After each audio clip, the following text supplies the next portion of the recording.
My name is Krishna Sen, and I am the Dean of the Faculty of Arts. It's my great privilege today to act as the chair for this session and to introduce to you Michael Wesley, Paul French, and Chetan Bhagat.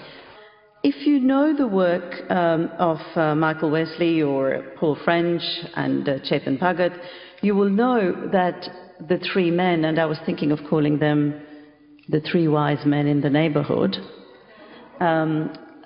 you would know that they write in extraordinarily different genres. So Michael is the executive director of the Lowy Institute for International Policy, and Michael is an expert and a former academic. He's an expert on international relations and public policy. And I would say, although his work is extremely readable, it is still written in the genre that I would call scholarly or academic. And his most recent book, There Goes the Neighbourhood, Australia and the Rise of Asia, won the 2011 John Button Prize for Best Writing on Australian Public Policy. Paul French is, I guess I would call him a China expert and a historian and a biographer. He's also trained in economics, and he lives in Shanghai. He's a business advisor and analyst, and he writes, I don't know, I haven't checked this with him, but I guess what he writes I would describe as history and biography, and sometimes collective biography. Not sure what he's going to say himself. He's smiling, so he's not upset. Chetan Bhagat is a columnist at one level. He's a bilingual columnist. He writes both in English and in Hindi.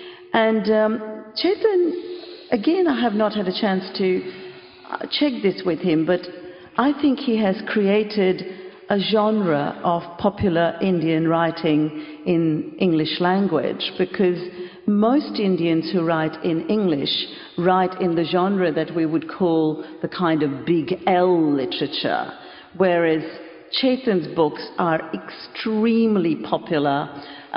They have been turned into Bombay films, so his genre really is pop literature.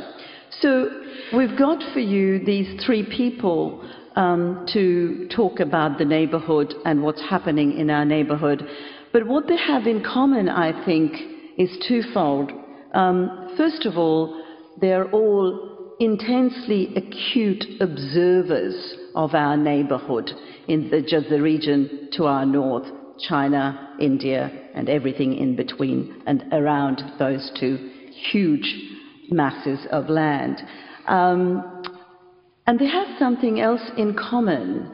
I'd call it polyglottism, and it sounds like a horrible infectious disease, but it's actually the capacity to work in many languages, in more than one language, and to understand and think and read in a number of languages. To my mind, it's a great disease to have. Unfortunately, it's not infectious, because in Australia we are largely afflicted by monolingualism. So it's wonderful to have the three wise men here to read the region to our north in an interesting, intelligent way between and across the different bilingualisms and multilingualisms within which these three people live. And I wanted to say just one more thing before handing over to the speakers. And that is the importance of the region, not just to Australia, but more specifically to Western Australia. At the University of Western Australia, we often talk about being in the zone, in a time zone, which is the most populous, the fastest changing, fastest growing part of the world.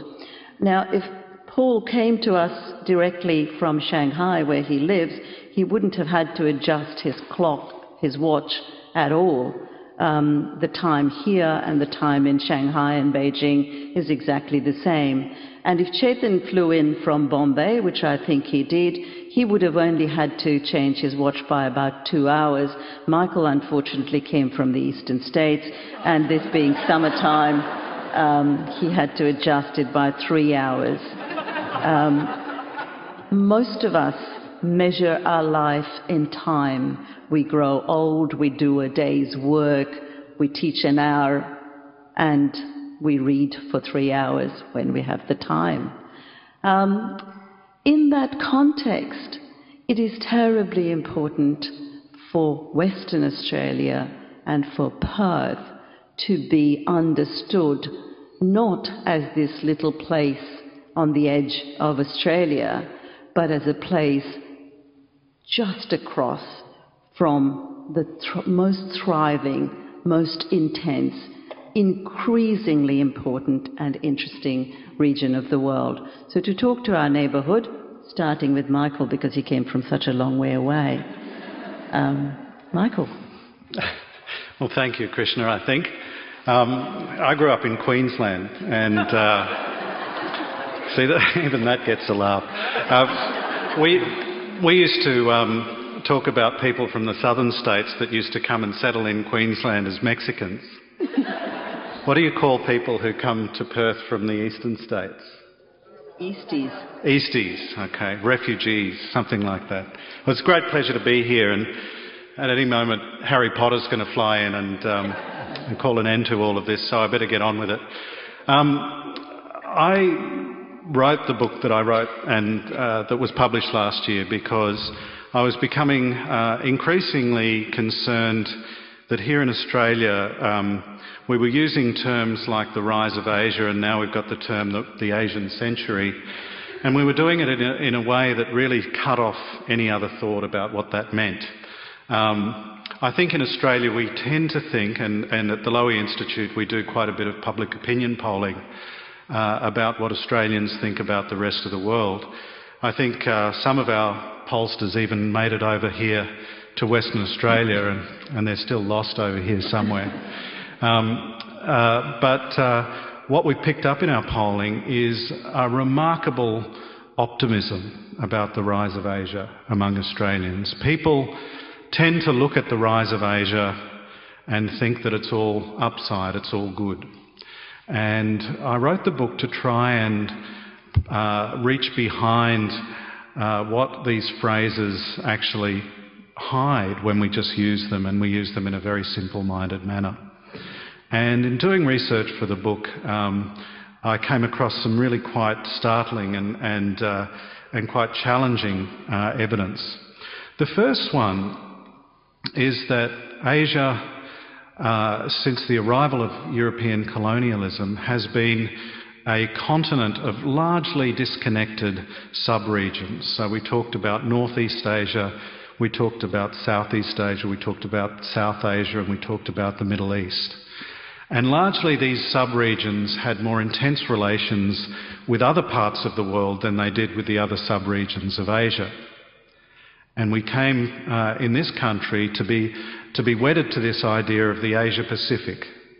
And we detached the eastern part of Asia and we hooked it up to North America, and we said that the century we were going into was the century of the Asia-Pacific.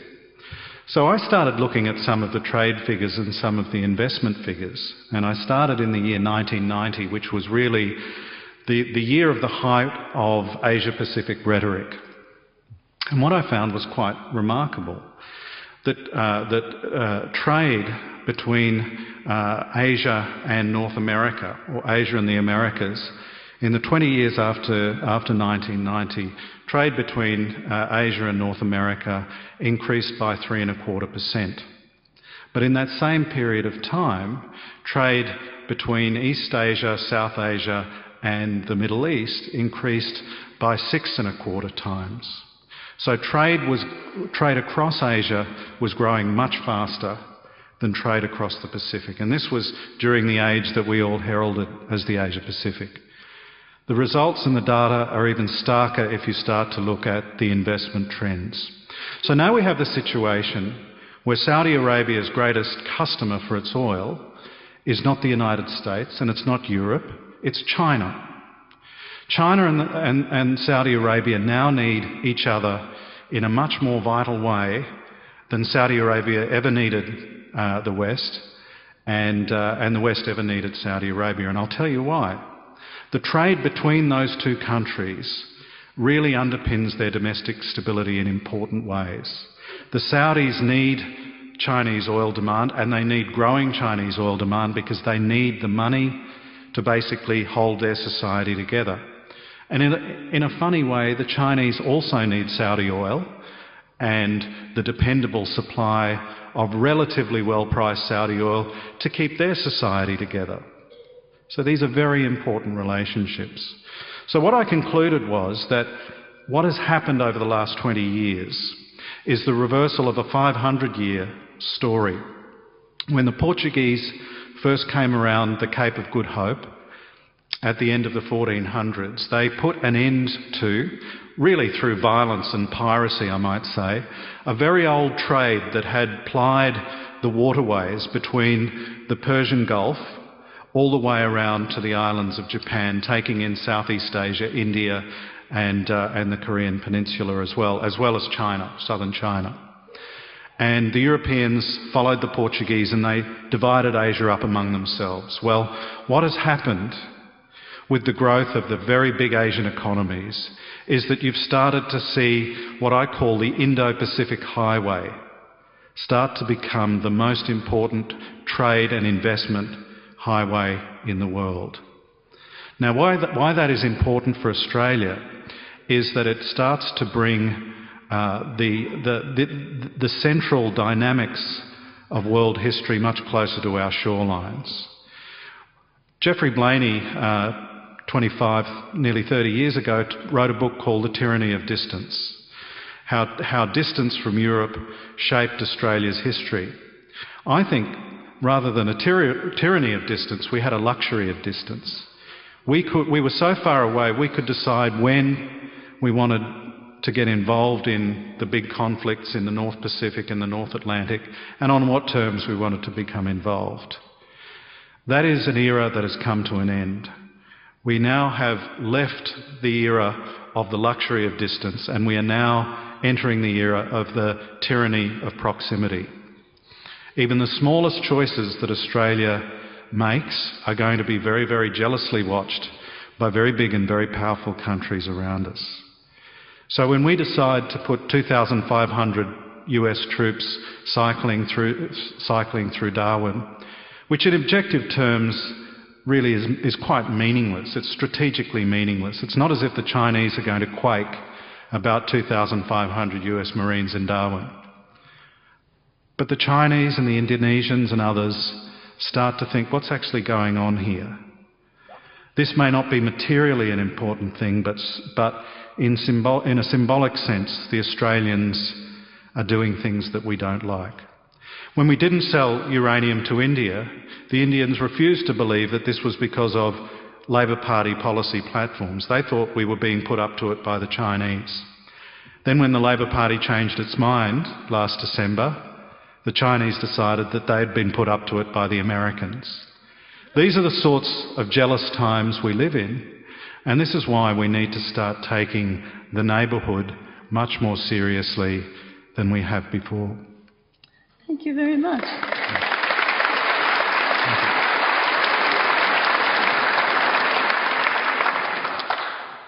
We'll wait and take the comments at the end of everybody's talk. So, Paul, do you want to go next? Okay. Well, it's very interesting to find out what people in West Australia have a name for people from East Australia. That was very interesting. I made it up. I'm from England, and I'm sure you have a name for people like me, but I'd rather not hear it. Thank you very much.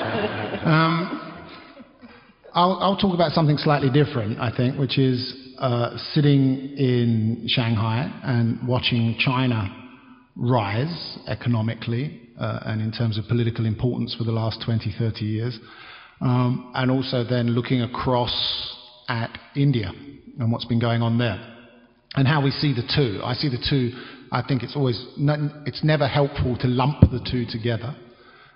There are management consultants and everything who come up with terms like Chindia and things like that. This is a literary festival, so we won't bring up words like Chindia again. That's far too ugly for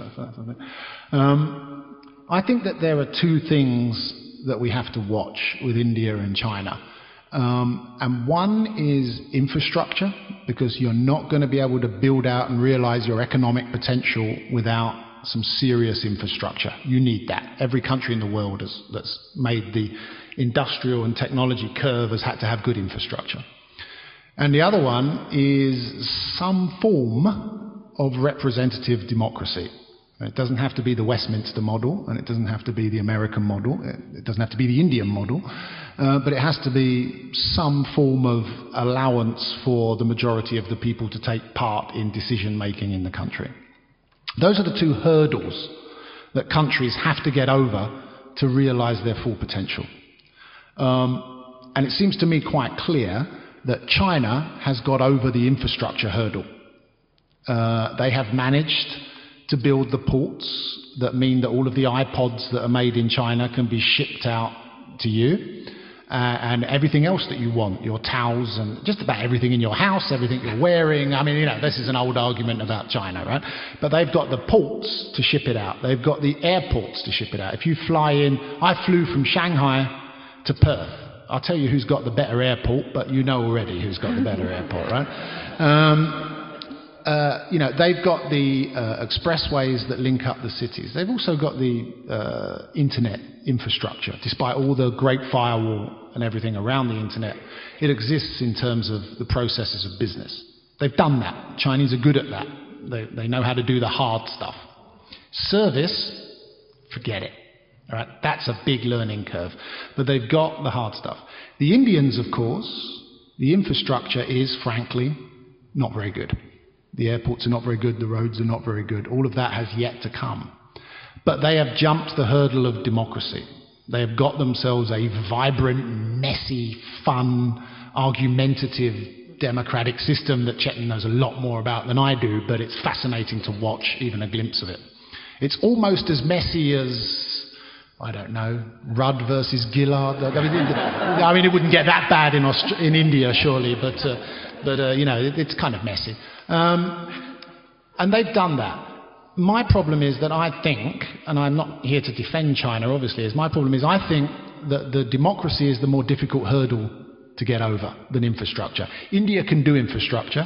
It can do it one of two ways. It can make enough money to pay people to come and do it, or it can go through that learning curve by funding education and training and do it itself. And India will learn how to build roads and airports and all the rest of it. It can do it. It's starting to do it, and it will get that done. The jumping over the hurdle of democracy is a much, much more difficult one. It's a much, much more difficult one for Chinese people to achieve. It's a much, much more difficult one for the Chinese government, the Communist Party of China, to come to grips with. I think the other thing that I would quickly say is there are certain other advantages that China has had for the last 20 or 30 years that are now slipping away. And the new government that we get in China, not that it's going to be a new party, but it will be a new group of individuals running the party in October, has got to deal with. And India is getting all of these advantages. And the main one is, which I've learned through, if I've learned one thing through 20 or 30 years in China and watching India, it is that I think it is true that to an extent, demographics is destiny. And China is now leaving its demographic sweet spot. You know, the Chinese economy, Chinese growth has not been predicated on old men with dyed black hair in the Communist Party, right? It's been based on young women between the ages of 16 and 24 with non-arthritic fingers who have been able to make all the textiles and electronics that the West has wanted at a time when technology reached a point that it could produce video machines and iPods and things at a price affordable to many, many people around the world. Technology and a labour market converged, and China was right in that sweet spot.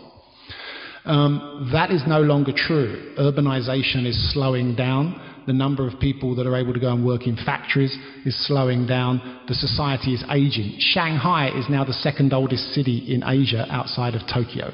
And we don't have one old people's home, and we don't have one rest and recuperation hospital for older people who've had operations.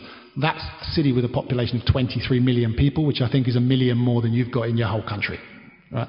So, you know, that's where we're at the moment. Costs are rising, inflation is entering the system, that pool of cheap labour is leaving. Where is there a demographic sweet spot? Well, it's over in India. Now, whether or not India is able to capitalise on that, how they'll do it, what the political ramifications of that will be very different from China, but they will have that. But remember, that demographics affects everything. Entrepreneurship rates in China are crumbling, they're falling away, because people obviously now that there isn't a large amount of people coming into the cities, they have to get a job, the one-child policy means that they've got aging parents to support, they've got wives and children who need to go to Harvard or the University of Western Australia, wives who want Louis Vuitton bags, they want all of these things. The idea that once you've got a job, you would take 2 years off to do an internet startup in Shanghai or Beijing is now not something that most people would consider. India, it seems to me, still has a large pool of entrepreneurial talent. Innovation. The Chinese education system, the Chinese political system has not encouraged innovation. Reverse engineering, copying, intellectual property theft, yes, right? The actual idea that you can innovate doesn't work. And we all know the example of the iPod, for instance, which of course are all made in China. Every time an iPod is made in China, the factory that makes them gets 35 cents. Every time one is made, Apple gets $34. Which business would you rather have, right? And that business, of course, is now moving away. And again, but that innovation, I see a lot of innovation in India. I see a lot of products being designed in India. That's not happening in China. So I would leave it at that. I think, though, after Michael, I think the one thing that the two countries do have in common is that politically, despite very different political systems, they both tend to view the actions of the other and everyone else as encirclement. They panic about it. India panics about what China might be doing in the Indian Ocean or in Burma. China panics about what the Indians might be doing in Tibet or on their borders somewhere, right? Everybody thinks that there are 2,500, everybody in China thinks there's 2,500 Marines circulating through Darwin because this is America encircling China to stop its rise. India panics about other things that are going on. Encirclement, I think, and what happens when you become isolationist and encircled could be the big issue that we have coming. I was going to talk about mining companies, but that would take us to about 6 o'clock in Western Australia, so hopefully we'll get to that later. We will definitely get to the mining companies later.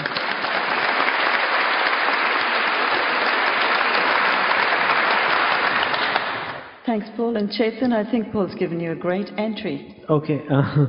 Well, I think the two gentlemen have covered a lot, and they know the bigger macro picture better, so maybe let me talk about the people. I have also worked in Hong Kong for 12 years, so I know China a little bit, and of course India now.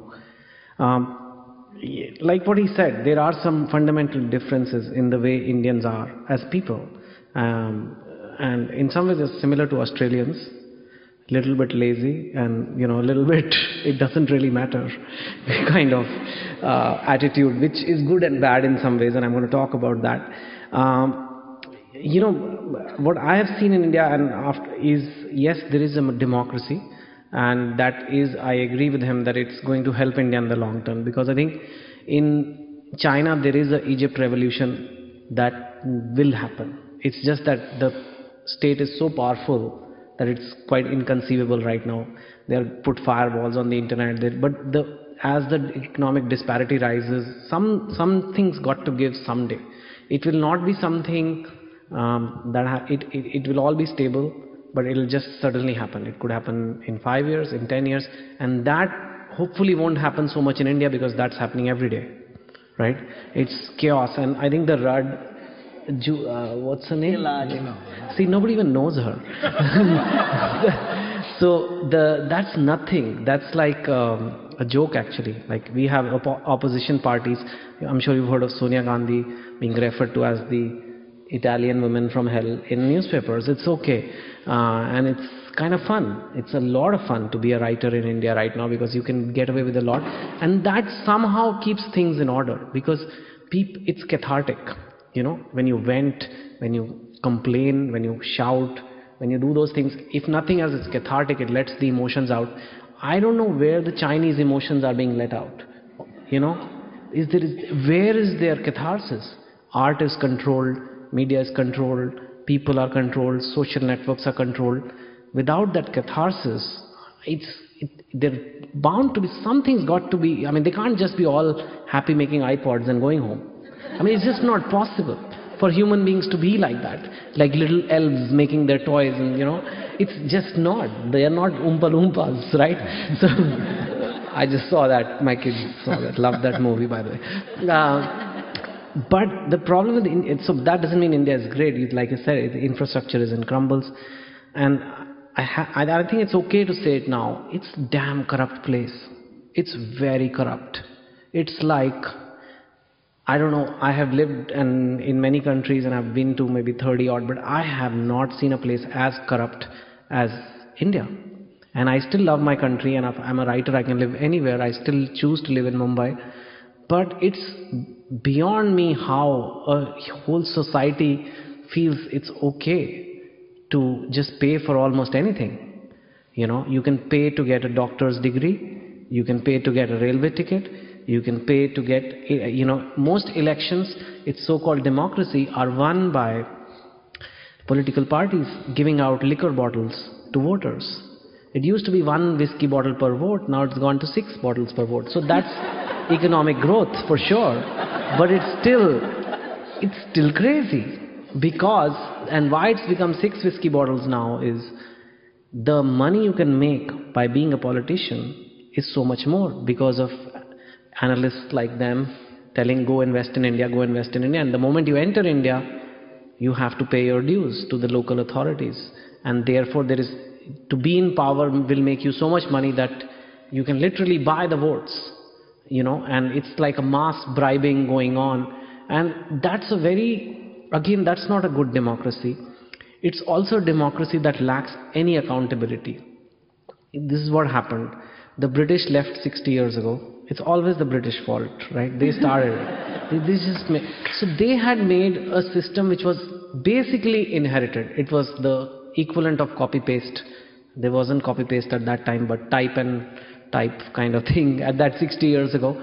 They basically took the British Constitution and made it a little bit Indian and put some brown people's names on top, and it was an Indian Constitution. But what that Constitution was not really a democratic Constitution, because the British did not come to rule in terms of accountability. They were here to do whatever they wanted to do. We were their colony. So the Indian politicians took exactly that system over. So even today, there is no independent authority that can investigate, forget convict. Even to investigate a politician, you need permission from the politicians. So, and the investigating authority, which is the Fed equivalent, I don't know, what do they call it here? Is it Fed? Same thing here? The Fed in the US, or it's called the CBI in India, Central Bureau of Investigation. Is it the same? Cut paste, I told you, it's all come from. The CBI director, the person who runs CBI, is the only person who actually conducts these investigations, even when permissions are given. But who is he appointed by? The politicians. So it's like asking your maid to investigate you. It really is like that, because you have to schmooze up to the politicians to get that job, and you're not going to put those same guys back in jail. So it's a very warped system. Even though it's democracy where the power, once you win, you win a kingdom. In some places they call it elected monarchy. It's kind of like that. But it's not officially, it's democracy. So those changes are now required. Until those changes come in, it cannot grow. I don't care what the analysts keep predicting on their spreadsheets, 8% growth, so in 50 years we'll overtake US, and in 60 years we'll overtake the world. It's not going to happen, because it's too corrupt, and it's too much, the power is in the hands of a few people, and that leads to a lack of talent, a lack of opportunity, lack of innovation. You have today the first family, the Gandhi family. Just last week, Sonia Gandhi's son-in-law said, I also want to join politics. And that's Sonia Gandhi. So who is he? He is the son-in-law of the daughter-in-law of the daughter of the first Prime Minister of India. I mean, what the hell's going on? You know, these things have to be fixed, because it's not just happening in political circles. Our movie stars are often kids of movie stars. You know, writers used to be kids of writers too, believe it or not. It's changing now. So all this needs to be reformed internally. And then I do agree to some of his points that it will be on a better track than China in some ways. But these things are also require a mini revolution of their own. Luckily, we can at least do a revolution. And in China, we can't do it.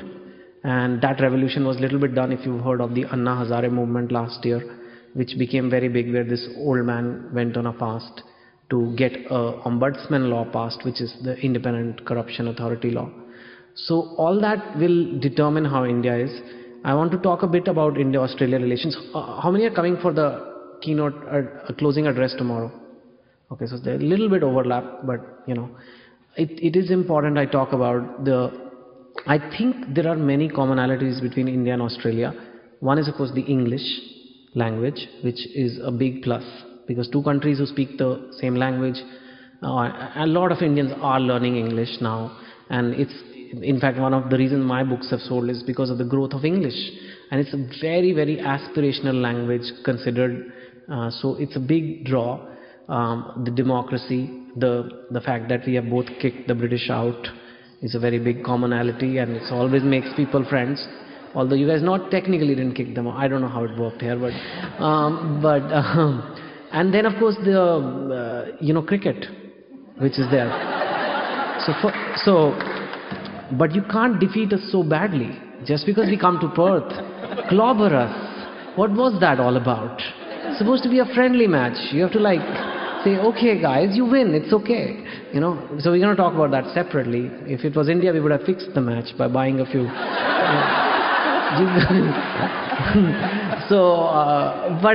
I'm joking. I will get into trouble for saying things like that. It doesn't happen anymore.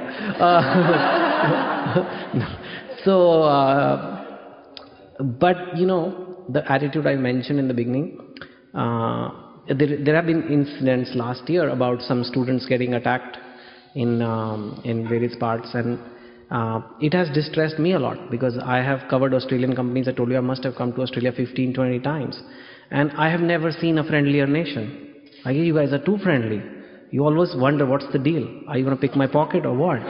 You know, but it's funny that I was in India and all these headlines came about Australia with all, as if it's like some redneck nation which is going to just, like, you know, be hard on all brown people or things like that.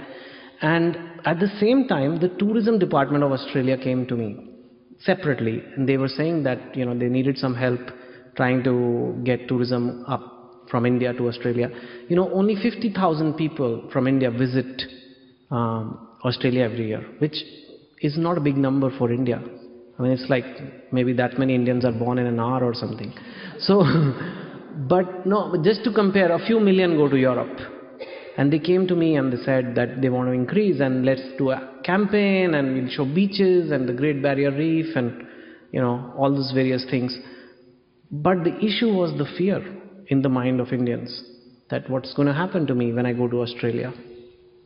Now that was not being addressed, and that is where I feel there's a little more of that is required to be done. Just for tourism is one example, because it has led to number of kids coming to Australia has gone down a lot. But so I told them that maybe you need to address this first, that it's a welcoming nation, it's a friendly nation, and there are psychos everywhere. You know, there are psychos in India also who do bad things to white people, but that doesn't mean all Indians do that, and it's the same here. But they said that's the immigration department and we are the tourism department, and we only look at the beaches, you know. So, and that's where I think, you know, needs some work needs to be done, because there is much to gain for the two countries. We need the English, we need the modern values, we need to see examples of societies which have had good systems and has led to prosperity, honesty leading to prosperity. We need to see examples, and you guys need the markets, you know, the kind of the stuff you can do in India. There's a lot of mining resource in India. I'm sure your companies will be expanding. But there's been a little bit of attitude here, like, really? They are upset with us? It doesn't matter.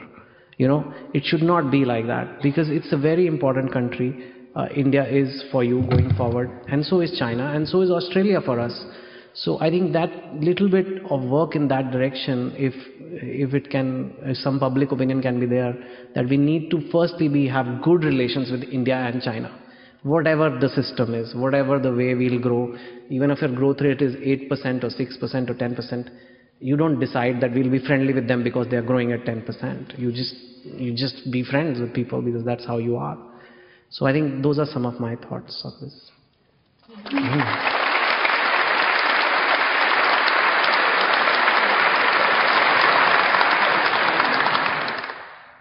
I think all three of the speakers have given us a lot of food for thought.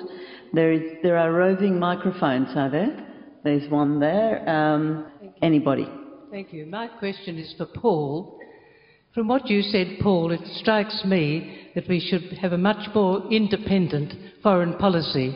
At present, I feel, with our ex-Prime Minister Malcolm Fraser, that we're too closely allied to the US. What do you think? I'm not sure you're too closely allied to the... to Michael. It was to Michael. That's easier. You sure you don't want to take that one? I'll just end up talking about mining companies. It always comes back to mining companies. Look, I mean, I do think we will need to become much more flexible in our foreign policy. I do think that we have a tendency to rely on the United States like we rely on an insurance policy.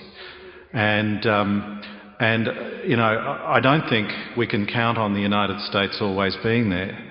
The fact is that there's a slight paradox going on. As that Indo-Pacific highway gets much closer to us, we become a much more valuable piece of real estate. And that's why countries are jealously competing over us. But I think we've gone through a period of thinking that we're a very important ally for America, and the Americans keep telling us this. But quite frankly, the Americans are now being challenged in raw power terms in this part of the world more profoundly than they have been challenged since the end of the Second World War. The Chinese are developing capabilities that are really making it a much more iffy proposition for the US Navy to sail up and down the western coast of Asia.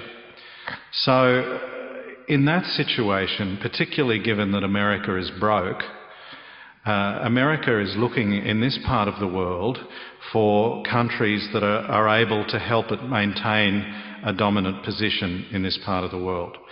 That's why you're seeing a much closer relationship develop between the United States and India. We're seeing a much closer relationship between the United States and Indonesia. We're seeing a much closer relationship between the United States and, guess who? Vietnam, a country that, you know, a generation ago they were at war with. The fact is that these are countries that are big enough and in the right position to be able to do something about the strategic balance with China. The situation is that if we find ourselves in a position where we have a serious disagreement with Indonesia, I'm not talking now, I'm talking maybe 5 or 10 years into the future, and the United States decides that its relations with Indonesia are more strategically important to it at that time, I don't think we can count on the Americans backing us up. This has happened before. The last time it happened was in the early 1960s, where we didn't want Indonesia to take over the province of West Papua. And we were fighting tooth and nail to make sure that the United Nations didn't allow that to happen. And we looked to the Americans to back us up, but at that time the Americans had much bigger fish to fry with the Indonesians, and they left us out in the cold. So I'm not advocating, like Malcolm does, that we break our alliance with the United States, but we do need other options there. We do need a broader range of options there than we have at the moment. There was a question. If you could cast your mind into the future, how long a period of time do you think it's going to be before the Chinese Communist Party is not running China? And under what circumstances might the party lose power or no longer be in charge? Ooh, well, I'm really glad you asked me that question, given that we're being filmed and this will all be able to come back and haunt me in the time to come. Yeah, the end of China in 2 minutes. Yeah, yeah. I don't know. I tell you what I do know is that things change very, very fast, and they get messy very, very fast, and maybe they don't get messy very fast. Last week we had a fascinating instance where we had the vice mayor of Chongqing, a city of 32 million people, 32 million people, at the top of the Yangtze, the biggest cities nobody's ever heard of, as they say, which has been governed by a man called Bo Xilai, who is at the moment in play to be one of the senior next leaders. He would rather have hoped that he would be the next leader of China, but obviously now that Xi Jinping has gone to Washington and everything, we know it will be him. Bo is the brawler, the big, hard, kind of tough guy who just punches his way through. He took on the mafia in Chongqing and everything.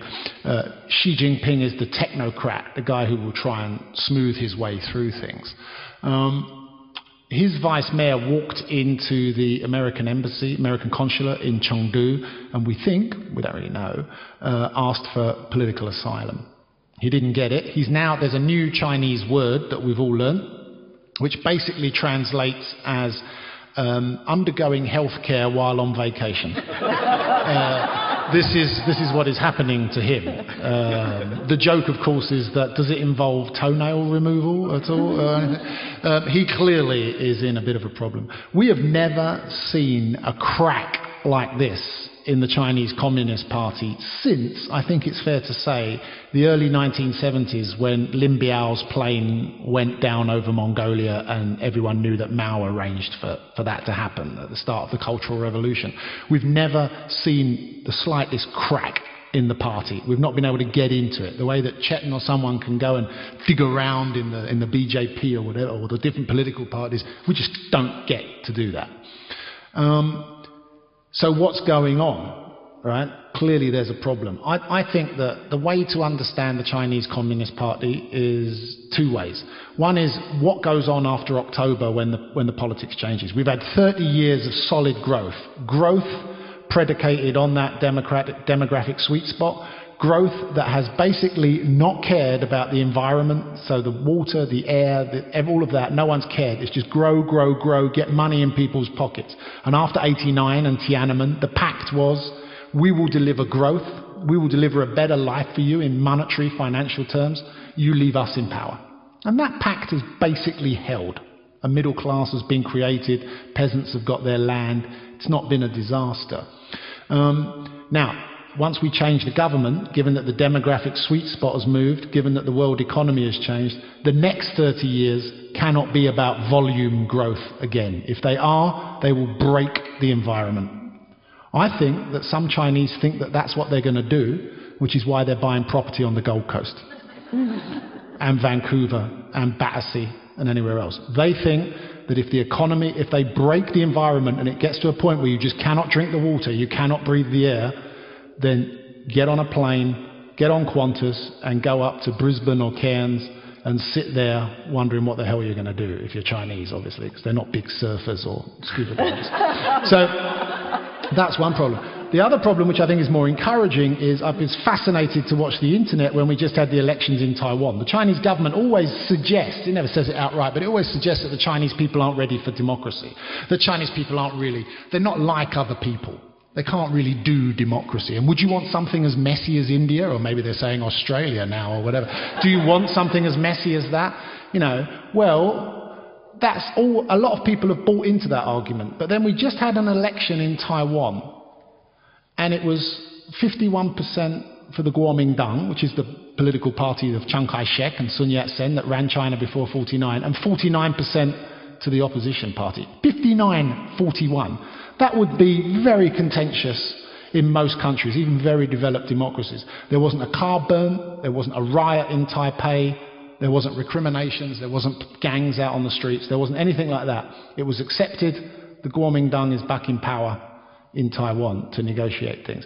And the blogs lit up, not saying, isn't it great the Kuomintang's back in power, or isn't it bad, but just saying, look at this. Chinese people having an election, fighting it hard, contentious, standing their grounds on the issues, healthcare, education, all the stuff that people everywhere in the world care about. 51% to 49%, and a smooth continuation of power to the Kuomintang. You know, who says we can't do it?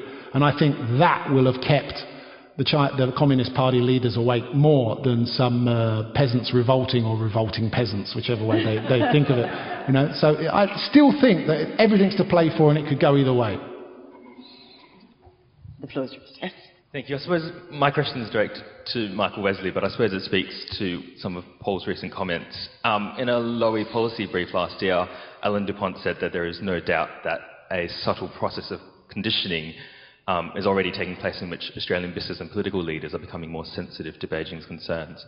I wanted to know whether you agree with his claim and whether, if it's possible, to deduce any evidence or examples in support of the claim.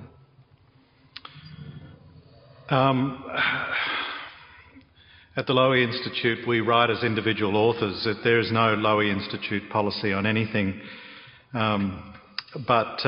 I think I would agree, but for different reasons. One of the things that's worried me about Australia and the China boom is that it's a very subtle thing, but over the past few years, the conversation and the mindset here in Australia has changed. We went through the 1980s, we went through an incredibly difficult period of reform. It was painful, and we did it ourselves, and there were some incredibly courageous political decisions that were made during that time. And we reformed ourselves, and by the time the Asian financial crisis came in the late 1990s, and our economy kept on growing strongly when all of the Asian tigers were falling by the wayside, I think we were feeling pretty good about ourselves. We felt like we were the masters of our own destiny. What has happened over the last 10 years is that situation has reversed. You now read the newspapers and you listen to the television and the radio, and you will hear people saying Australia is doing well because of the China boom, and Australia will continue to do well because of the China boom. In other words, it's nothing to do with us. It's to do with China. So we are no longer the masters of our own destiny. Suddenly someone else is making our luck for us. And I think that's a deeply insidious political culture and set of conclusions to be drawing. And I think it's not a terribly long bow to draw a direct connection between that and the mess we've got in Canberra. The fact that no political leader will stick their neck out to make serious and needed policy reforms. The fact that they're all, as Chetan said, they're all fighting over the political spoils of office. And that's a real problem. The China boom has insidious political consequences for Australia. So rather than any direct influence that Beijing is building over us, I think there's a much more insidious indirect influence that the China boom is having on Australia. Michael.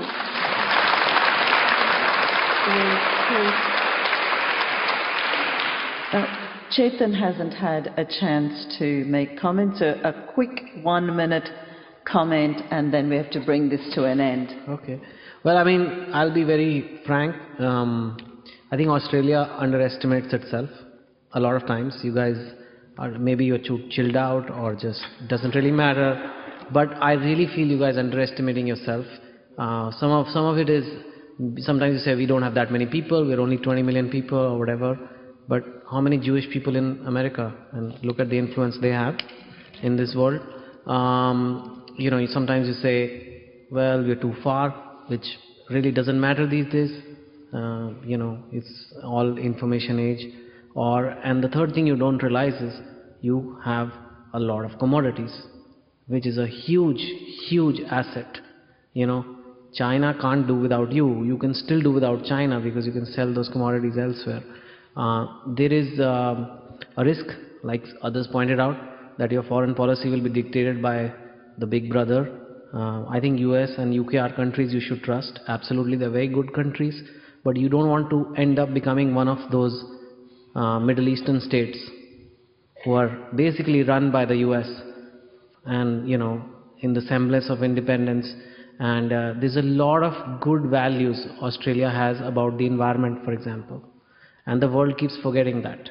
And who will remind us? You guys only have to remind us. But if you become, you know, one of those places which is controlled by either China or by the US, or even India, I would say, it's not right. You guys can assert yourselves, and it's not just for you, it's for your future generation. Your kids will have better opportunities if they have a greater say in the world. You can't just be, I love myself. It can't be like that, and you will suffer because either you use people or people will use you. So decide,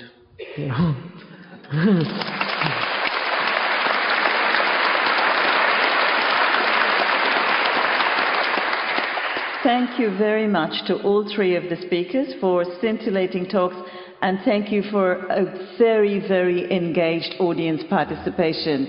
I'm taking away 3 messages. Don't be monogamous, be polyandrous in your diplomatic relations, and don't not have tea with Dalai Lama when you can. A big round of applause to everybody.